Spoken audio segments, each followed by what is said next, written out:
എല്ലാ വിദ്യാർത്ഥികൾക്കും പുതിയൊരു വീഡിയോയിലേക്ക് സ്വാഗതം. ഈ വർഷത്തെ SSLC പരീക്ഷാഫലം മെയ് 9-ാം തീയതിയോടെ പ്രസിദ്ധീകരിക്കും. അപ്പോൾ SSLC റിസൾട്ടിന് ശേഷം വിദ്യാർത്ഥികൾ ഏതൊക്കെ മേഖലകളിലാണ് ജോലി നേടാനായിട്ട് പറ്റുന്ന കോഴ്സുകൾ, അതുപോലെ തന്നെ വിദ്യാർത്ഥികൾ SSLCക്ക് ശേഷം നിങ്ങൾക്ക് ഏതൊക്കെ കോഴ്സുകളാണ് പഠിക്കാൻ സാധിക്കുക എന്നുള്ളതാണ്, അതുപോലെ ഏത് കോഴ്സ് പഠിക്കുന്നതാണ് നല്ലത് എന്നുള്ളത് നിങ്ങൾക്ക് ഈ ഒരു വീഡിയോ വഴി മനസ്സിലാക്കാൻ സാധിക്കുന്നതാണ്.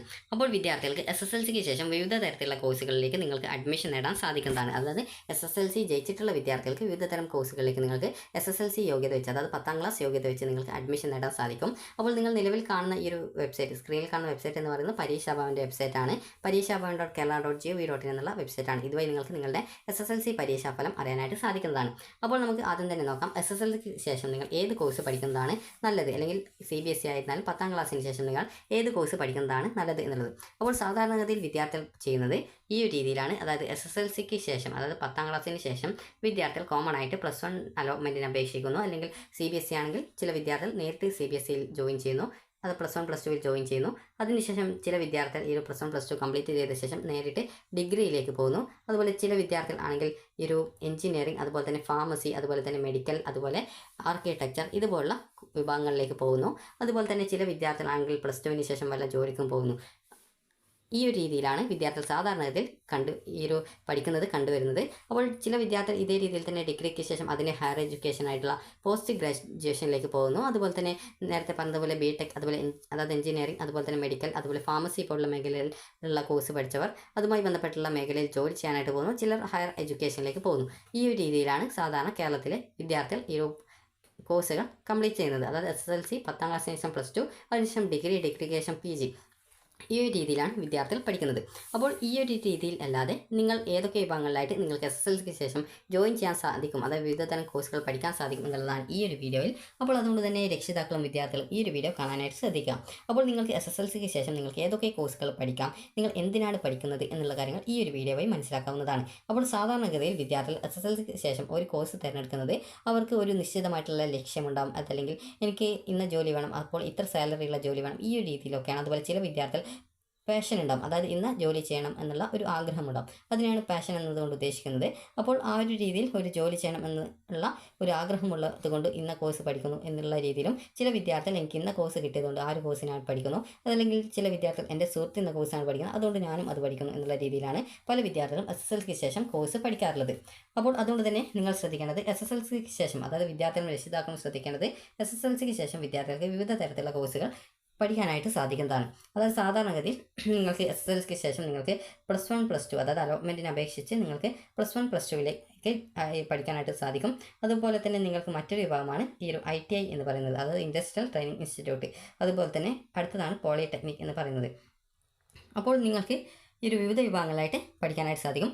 ആദ്യം തന്നെ നമുക്ക് എന്താണ് ITI എന്ന് പറയാം. ITI എന്ന് പറയുമ്പോൾ ഇൻഡസ്ട്രിയൽ ട്രെയിനിങ് ഇൻസ്റ്റിറ്റ്യൂട്ടാണ്. അതായത് ഒരു ഇൻഡസ്ട്രിയുമായി ബന്ധപ്പെട്ട് വിവിധ തരം ജോലിക്കാർ ആവശ്യമായിട്ട് വരും. അപ്പോൾ അങ്ങനെയുള്ള ജോലിക്കാർ ആവശ്യമായി വരുന്നതുകൊണ്ട് ആ ഒരു ജോലിയുമായി ബന്ധപ്പെട്ടുള്ള സ്പെസിഫിക്കേഷൻ കാര്യങ്ങളൊക്കെ ഈ വിദ്യാർത്ഥികൾക്ക് പഠിപ്പിച്ച് ആ ഒരു ജോലി ചെയ്യാൻ വേണ്ടിയിട്ടുള്ള ട്രെയിനിങ് ലഭിച്ചിട്ടുള്ളവരെ തയ്യാറാക്കിയെടുക്കുന്ന ഒരു സ്ഥാപനമാണ് ITI, അതായത് ഇൻഡസ്ട്രിയൽ ട്രെയിനിങ് ഇൻസ്റ്റിറ്റ്യൂട്ട് എന്ന് പറയുന്നത്. അപ്പോൾ ഇവിടെ വിവിധ തരം കോഴ്സുകൾ ഉണ്ടാകും. അപ്പോൾ ഓരോ ITIകളിലും അവിടുത്തെ എത്രത്തോളം സീറ്റ് ഉണ്ട് എന്നുള്ളതനുസരിച്ചിട്ടാണ് അവിടെ അഡ്മിഷൻ കിട്ടുക.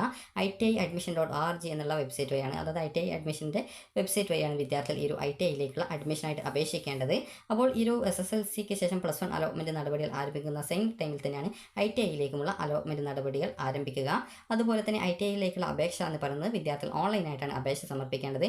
ഓൺലൈനായിട്ട് അപേക്ഷ സമർപ്പിക്കുകയും അതിനുശേഷം വിദ്യാർത്ഥികൾക്ക് നിങ്ങൾ അപേക്ഷ നൽകിയതിൻ്റെ പ്രിൻ്റ് ഔട്ടും എടുത്ത് തൊട്ടടുത്തുള്ള ITIയിൽ പോവുകയും, അത് ഗവൺമെൻറ് ITIയിൽ പോവുകയും അതിനുശേഷം അവിടെ നിന്ന് നിങ്ങളുടെ അപേക്ഷ അപ്രൂവ് ചെയ്യുകയും ചെയ്യും. ഇങ്ങനെ അപ്രൂവ് ചെയ്യുന്ന അപേക്ഷകൾ മാത്രമാണ് ഈ ഒരു അലോട്ട്മെൻറ്റ് നടപടിയിലേക്ക് പരിഗണിക്കുക.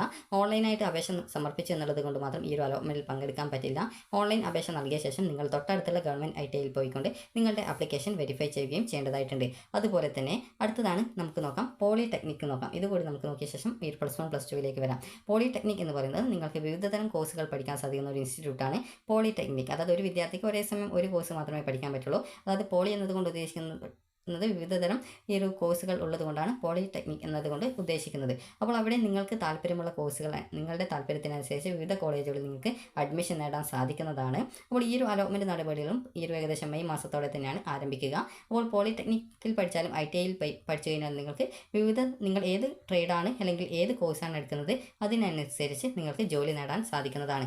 ജോലി നേടാൻ സാധിക്കുക എന്ന് പറയുന്നത് നിങ്ങളുടെ സ്കില്ലും കാര്യങ്ങളൊക്കെ അനുസരിച്ചുകൊണ്ടാണ് നിങ്ങൾക്ക് ജോലി നേടാനായിട്ട് സാധിക്കുക. അതായത് SSLCക്ക് ശേഷം പെട്ടെന്നൊരു ജോലി നേടണം എന്ന് ഉദ്ദേശിക്കുന്ന വിദ്യാർത്ഥികൾക്ക് ITIയിലും അതുപോലെ പോളിടെക്നിക് കോഴ്സിലും വിവിധതരം കോഴ്സുകൾ പഠിച്ച് ജോലി നേടാൻ സാധിക്കുന്നതാണ്. അപ്പോൾ പ്രത്യേകം ശ്രദ്ധിക്കേണ്ടത് നിങ്ങളുടെ ഭാഗത്തു നിന്നുണ്ടാകുന്ന ഒരു ജോലി നേടാനായിട്ടുള്ള ഒരു പരിശ്രമം കൂടി ഇതിൽ ആവശ്യമാണ് ജോലിക്ക് വേണ്ടിയിട്ട്. അല്ലാതെ ഇത് പഠിച്ച് കഴിഞ്ഞപാടെ നിങ്ങൾക്ക് ജോലി കിട്ടുമെന്നല്ല ഉദ്ദേശിക്കുന്നത്. അതായത് നിങ്ങൾ ഈ ഒരു കോഴ്സ് പഠിച്ച് കംപ്ലീറ്റ് ചെയ്ത് നന്നായിട്ട് പഠിക്കുകയും ആ ഒരു കോഴ്സ് കംപ്ലീറ്റ് ചെയ്യുകയും ചെയ്ത ശേഷം നിങ്ങൾ ഈ ഒരു മേഖലയുമായി ബന്ധപ്പെട്ടുള്ള ജോലിക്കായിട്ട് ട്രൈ ചെയ്യണം. വിവിധതരം ഇൻ്റർവ്യൂകളും കാര്യങ്ങളൊക്കെ വിവിധ സ്ഥാപനങ്ങൾ പോളിടെക്നിക്കിലും ITIയിലും ഇൻ്റർവ്യൂ കാര്യങ്ങളൊക്കെ സംഘടിപ്പിക്കും. അപ്പോൾ ആ ഒരു സമയത്ത് നിങ്ങൾ അതിൽ പങ്കെടുത്ത് ജോലി നേടുകയാണ് ചെയ്യേണ്ടതായിട്ട് വരിക. അതുപോലെ തന്നെ ഇനി അടുത്തതായിട്ടുള്ളത് +1 +2 ആണ്. +1 +2 എന്ന് പറയുമ്പോൾ നിങ്ങൾക്ക് അറിയാം SSLCക്ക് ശേഷം വിദ്യാർത്ഥികൾ സാധാരണഗതിയിൽ കോമൺ ആയിട്ട് പഠിക്കുന്ന വിഭാഗമാണ് +1 അതുപോലെ +2 എന്നിങ്ങനെയുള്ള വിഭാഗങ്ങൾ എന്ന് പറയുന്നത്. അപ്പോൾ നേരത്തെ പറഞ്ഞതുപോലെ നിങ്ങൾക്ക് ITIയിലേക്ക് വേണമെങ്കിൽ അഡ്മിഷൻ നേടാൻ സാധിക്കും. അതുപോലെ തന്നെ പോളിടെക്നിക് കോളേജിലേക്കും നിങ്ങൾക്ക് അഡ്മിഷൻ നേടാനായിട്ട് സാധിക്കുന്നതാണ്. അപ്പോൾ ഈ ഒരു SSLCക്ക് ശേഷം നിങ്ങൾക്ക് +1 +2ൽ അഡ്മിഷൻ നേടാനായിട്ട് നിങ്ങൾക്ക് വിവിധ വിഭാഗങ്ങൾ ഈ ഒരു +1 +2ൽ ഉണ്ട്. അതായത് HSC ഉണ്ട്, അതുപോലെ തന്നെ VHSC ഉണ്ട്. HSC എന്ന് പറയുമ്പോൾ അവിടെ സാധാരണ കോഴ്സ് മാത്രമാണ് പഠിപ്പിക്കുന്നത്. എന്നാൽ വൊക്കേഷണൽ ഹയർ സെക്കൻഡറിയിൽ ഇവിടെ പഠിപ്പിക്കുന്ന സെയിം കോഴ്സ് തന്നെയാണ് ഉണ്ടാവുക. എന്നാൽ അതോടൊപ്പം തന്നെ ഒരു തൊഴിലധിഷ്ഠിതമായിട്ടുള്ള ഒരു സബ്ജക്റ്റ് കൂടി നിങ്ങൾക്ക് പഠിപ്പിക്കും. അതുപോലെ തന്നെ സംരംഭകത്വ വികസനം, അതായത് എൻ്റർപ്രണർഷിപ്പ് ഡെവലപ്മെൻറ്റ് എന്ന് പറഞ്ഞുള്ള ഒരു സെപ്പറേറ്റ് കോഴ്സ് കൂടി ഈ ഒരു വൊക്കേഷണൽ ഹയർ സെക്കൻഡറിയിൽ ഉണ്ടാകുന്നതാണ്. അപ്പോൾ ഇതാണ് ഈ ഒരു HSCയും വൊക്കേഷണൽ ഹയർ സെക്കൻഡറിയിലും തമ്മിലുള്ള ആ ഒരു വ്യത്യാസം എന്ന് പറയുന്നത്. അതുപോലെ HSCയും VHSC ആയാലും സെയിം സെയിം യോഗ്യതയാണ് ഈ ഒരു HSC ആയാലും VHSC ആയാലും ഉണ്ടാവുക. അതായത് സർട്ടിഫിക്കറ്റിൻ്റെ വാല്യൂ സെയിം ആണ്. അതുപോലെ തന്നെ വിദ്യാർത്ഥികൾക്ക് ഹയർ സെക്കൻഡറിയിലും വൊക്കേഷണൽ ഹയർ സെക്കൻഡറിയിലും സയൻസ് ഉണ്ട്. സയൻസ് എന്ന് പറയുമ്പോൾ അതിൽ ബയോളജി, അതുപോലെ തന്നെ ഈ ഒരു മാത്സ്, കെമിസ്ട്രി, ഫിസിക്സ് എന്നിവയാണ് അതിൽ ഉൾപ്പെടുക. അതുപോലെ തന്നെ നിങ്ങൾക്ക് ഈ ഒരു HSCയിൽ ഈ ഒരു SSLCക്ക് ശേഷം അഡ്മിഷൻ നേടാനായിട്ട് hscap.kerala.gov.in എന്നുള്ള വെബ്സൈറ്റ് വഴി അപേക്ഷിക്കുക. വൊക്കേഷണൽ ഹയർ സെക്കൻഡറിയിൽ അഡ്മിഷൻ നേടാൻ ഉദ്ദേശിക്കുന്ന വിദ്യാർത്ഥികൾ, അതായത് HSCയിലും വൊക്കേഷണൽ ഹയർ സെക്കൻഡറിയിലും അഡ്മിഷൻ നേടണമെങ്കിൽ നിങ്ങൾ ഈ ഒരു hscap.kerala.gov.in എന്ന വെബ്സൈറ്റ് വഴിയും vhscap.kerala.gov.in എന്നുള്ള വെബ്സൈറ്റ് വഴി നിങ്ങൾ അപേക്ഷിക്കുക. അതായത് രണ്ട് വെബ്സൈറ്റ് വഴി രണ്ട് അപേക്ഷകൾ നിങ്ങൾ അഡ്മിഷനായിട്ട് സമർപ്പിക്കേണ്ടതായിട്ടുണ്ട്. അപ്പോൾ അതുകൊണ്ട് തന്നെ നിങ്ങൾ ആ ഒരു കാര്യം ശ്രദ്ധിക്കുക. VHSCയിലും HSCയിലും അഡ്മിഷൻ നേടണമെങ്കിൽ രണ്ട് അപേക്ഷകൾ രണ്ട് വെബ്സൈറ്റുകൾ വഴിയാണ് നിങ്ങൾ അപേക്ഷിക്കേണ്ടത്. അപ്പോൾ ഈ ഒരു നിങ്ങളുടെ എന്താണ് SSLCക്ക് ശേഷം നിങ്ങൾക്ക് പഠിക്കാനായിട്ട് ആഗ്രഹിക്കുന്നത്, അത് 10ാം ക്ലാസ്സിന് ശേഷം നിങ്ങൾക്ക് എന്താവാനാണ് താല്പര്യം, അതിനനുസരിച്ച് വേണം നിങ്ങൾ കോഴ്സ് പഠിക്കാനായിട്ട്. അപ്പോൾ നിങ്ങൾക്ക് സാധാരണത്തിൽ കോമൺ ആയിട്ട് നിങ്ങൾക്ക് ഈ ഒരു 10ാം ക്ലാസ്സിന് ശേഷം നിങ്ങൾക്ക് പോളിടെക്നിക് ITIയിൽ പോകാൻ സാധിക്കും. അതല്ലെങ്കിൽ നിങ്ങൾക്ക് +2ന് ശേഷം നിങ്ങൾക്ക് ITIയിൽ അതുപോലെ പോളിടെക്നിക്കിലും പോകാൻ സാധിക്കുന്നതാണ്. അപ്പോൾ നിങ്ങളുടെ ലക്ഷ്യം ഒരു സർക്കാർ ജോലിയാണ്, അതല്ലെങ്കിൽ ഏതെങ്കിലും IT കമ്പനികളിൽ ഒക്കെ ജോലി നേടാനാണ്. അങ്ങനെയൊക്കെയുള്ള വിദ്യാർത്ഥികൾ +2ന് ശേഷം ഈ ഒരു പോളിടെക്നിക്കിലോ അല്ലെങ്കിൽ ITIയിലോ പോകുന്നതായിരിക്കും നല്ലത്.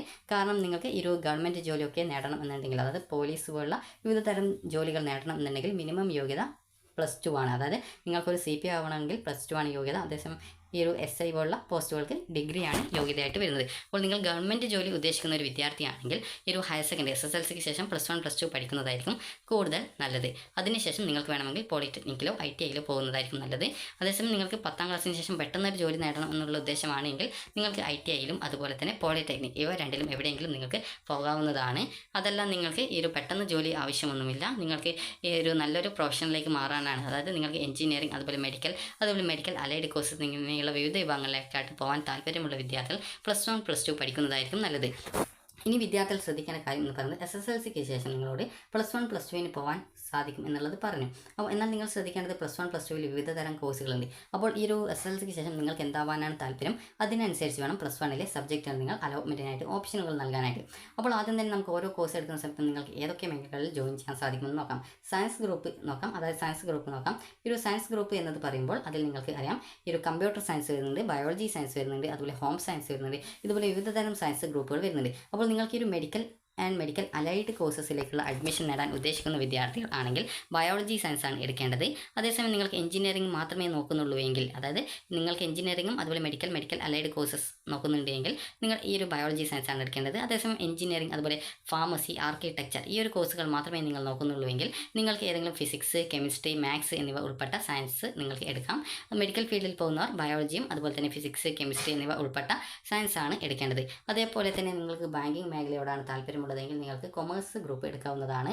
അതേസമയം നിങ്ങൾക്ക് ചരിത്രവുമായി ബന്ധപ്പെട്ടുള്ള മേഖലയിലേക്കാണ് പോകാൻ താല്പര്യമുള്ളതെങ്കിൽ ഹ്യൂമാനിറ്റീസ് എടുക്കാവുന്നതാണ്. അപ്പോൾ പ്രത്യേകം ശ്രദ്ധിക്കേണ്ടത് നിങ്ങൾക്ക് എന്താവാനാണ് താല്പര്യം, അതിനനുസരിച്ച് വേണം നിങ്ങൾ കോഴ്സുകൾ സെലക്ട് ചെയ്യാനായിട്ട്. അതായത് നിങ്ങൾക്ക് ഒരു medical and medical allied courses, അതുപോലെ ആർക്കിടെക്ചർ, സയൻസുമായി ബന്ധപ്പെട്ടുള്ള ഫാർമസി, അതുപോലെ തന്നെ എഞ്ചിനീയറിംഗ് ഫീൽഡിലൊക്കെയാണ് പോകാൻ താല്പര്യമുള്ളതെങ്കിൽ നിങ്ങൾ സയൻസ് ഗ്രൂപ്പാണ് എടുക്കേണ്ടത്.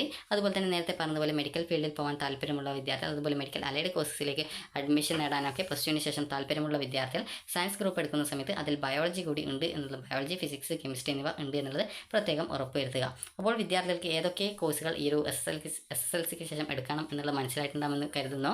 അതായത് വിദ്യാർത്ഥികൾക്ക് ഈ ഒരു 10ാം ക്ലാസ്സിന് ശേഷം നിങ്ങൾക്ക് ഒരു ITIയിൽ അഡ്മിഷൻ നേടാം, അതുപോലെ പോളിടെക്നിക്കിലും അഡ്മിഷൻ നേടാൻ സാധിക്കും. അപ്പോൾ നിങ്ങൾ പ്രത്യേകം ശ്രദ്ധിക്കേണ്ടത്, നിങ്ങൾ ഒരു പ്ലസ് ടുവിന് ശേഷം ഈ ഒരു കോഴ്സൊക്കെ പഠിക്കുന്നതായിരിക്കും നല്ലത്. നിങ്ങൾക്ക് പെട്ടെന്നൊരു ജോലിയാണ് ലക്ഷ്യമെങ്കിൽ നിങ്ങൾക്ക് ഈ ഒരു രീതിയിൽ ITI അതുപോലെ പോളിടെക്നിക്കിൽ പോയി വിവിധ ജോലി ലഭിക്കാൻ സാധ്യതയുള്ള കോഴ്സുകൾ നിങ്ങൾക്ക് പഠിക്കാനായിട്ട് സാധിക്കുന്നതാണ്. അതുപോലെ വിവിധ മെക്കാനിക്കൽ കോഴ്സുകളും അതുപോലെ ഇലക്ട്രിക്കൽ എഞ്ചിനീയറിംഗ് വിഭാഗം കോഴ്സുകളും നിങ്ങൾക്ക് 10ാം ക്ലാസ്സിന് ശേഷം പഠിക്കാൻ സാധിക്കും. അതേപോലെ തന്നെ പ്ലസ് ടുവിന് ശേഷം നിങ്ങൾക്ക് ഈ ഒരു പോളിടെക്നിക് റെഗുലർ വിഭാഗം കോഴ്സുകളിൽ നിങ്ങൾക്ക് ജോയിൻ ചെയ്യാൻ സാധിക്കുന്നതാണ്. അപ്പോൾ വിദ്യാർത്ഥികൾക്ക് ഈ ഒരു വീഡിയോ ഉപകാരപ്രദമായിട്ടുണ്ടെങ്കിൽ ലൈക്ക് ചെയ്യുക, ഷെയർ ചെയ്യുക. താങ്ക്